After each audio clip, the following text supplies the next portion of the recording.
Hello world, it is Tuesday, February 22nd, 2022, and the date is 2/2/2022. Just kind of funny.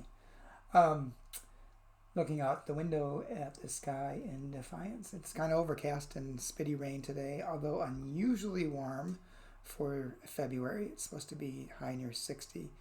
But I think beginning tomorrow we'll be back into the normal ranges of temperatures in the low 30s, teens at night for a while, before the beginning of March when it warms up again.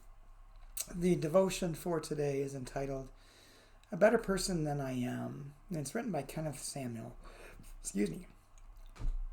Kenneth bases the devotion upon 1 Samuel 24 verse 16 through 17, and he's selected the New Living Translation. When David had finished speaking, Saul called back, "Is that really you, my son David?" Then he began to cry. And he said to David, "You are a better man than I am, for you have repaid me good for evil." And Kenneth writes, we might as well admit it. Most of us are not likely to pass up on a golden opportunity to silence our enemies, especially the enemies who never miss their opportunities to attack us. King Saul's pursuit of David into the desert springs of ancient Judah and Gedai marked the 13th attempt of King Saul to take David's life. In a fit of paranoid rage, King Saul even attempted to kill his own son Jonathan, whom he wrongly suspected that Jonathan and David were colluding against him, or when he wrongly suspected that Jonathan and David were colluding against him. When King Saul entered a cave at En Shaddai to relieve himself, he had no idea that David and his men were hiding in the back of the very same cave.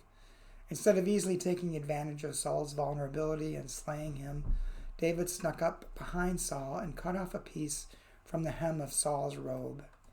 Outside the cave, David showed Saul the piece he'd cut as evidence of his unwillingness to take vengeance. But not many of us would have blamed David if he had killed Saul in that cave. We may give lip service to the virtues of humility and turning the other cheek, but we know we live in a dog-eat-dog world where getting over on others before they get over on you is deemed necessary for survival. Unless, like David, we become more committed to God's righteousness than our vengeance. Unless, like David, the nobility of our character keeps our desire to strike back in check. And the prayer. Lord, help me to not confuse victory with vain self-vindication. Make me a better person than I am. Amen. Well, for me, this devotion brings up a couple of thoughts. One is that I think it's really true, often true, that our first thought is vengeance when someone does something bad to us or threatens us with something. And that's probably the easier thing to do, is to take vengeance, to react on that emotion. It takes a lot more strength and courage to hold back from that and do what's right. And as I mentioned in my sermon, if you strike back out at someone, do you think that they're just going to accept it, or are they going to strike back even harder at you? And it just becomes an accelerating thing. And the other thing this devotion made me think of is that we're currently living in a situation and in a world, in a nation, in which vengeance and just not being nice to people is considered the norm and is almost expected, and something has to change, I think. And maybe it's like the second sentence from the end when he says, unless unlike David, we become more committed to God's righteousness than our vengeance.